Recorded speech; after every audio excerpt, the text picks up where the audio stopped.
Takže ahoj. Zdravím vás u nového videa, opět na kanále Nicinkers.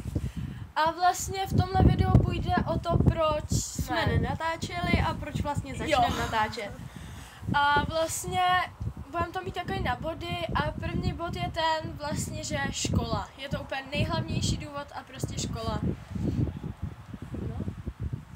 Tady vlastně čo má výhodu, že jak ještě na základce, takže má vlastně víc času a jezdí dřív domů než já, protože já přijíždím v 5, ve 4 a pak už prostě kvůli učení nestíhám chodit ven, nebo nestíhám prostě, nechci chodit ven, abych tu školu prostě zvládala. No a vlastně potom jako další důvod je jakože třeba nějaký kroužky nebo prostě nějaký zájmy, mimo toho, že prostě jsme venku a mimo YouTube teda. A vlastně obě dvě něco máme a máme to třeba jakoby každá jiný den. A vlastně nám to úplně jakoby nezasahuje do sebe, takže tak.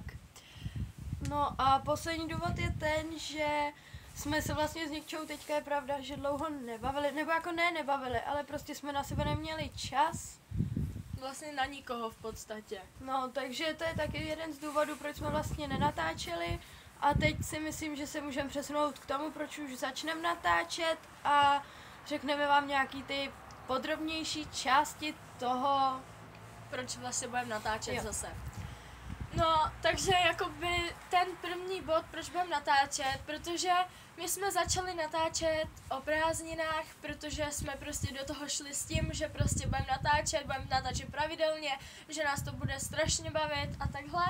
No a pak najednou jsme teda přestali natáčet a teďkom začínáme natáčet skrz to, že prostě se k tomu jakoby strašně jako těšíme se na to a no a abyste věděli, jak to vlastně teď s tím natáčením bude, tak to bude vlastně, že buď budeme natáčet v pátek a ještě se to na YouTube dá buď v pátek nebo v sobotu a když nebude prostě čas, tak se určitě bude natáčet v sobotu a bude to tam buď v sobotu nebo v neděli. Ale jako spíš to tam budeme dávat ten v pátek, se budeme snažit, anebo v tu sobotu, ale spíš tak nějak na tu sobotu to budeme dávat.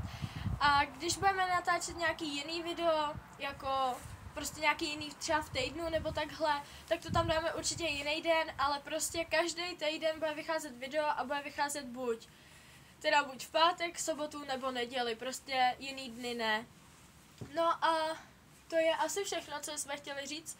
A ještě jedna taková věc, že se prostě na vás těšíme. A ještě jedna věc, kterou bychom vám chtěli říct, je, že Nikča začala točit na svůj vlastní kanál Nicinka, který budete mít v popisku, takže si na to můžete kouknout. Má tam docela dost videí, teda jako najednou jsem i já, jo, ale to není tak podstatný. A tak to by bylo asi všechno a budeme se těšit u dalších videí. Takže ahoj.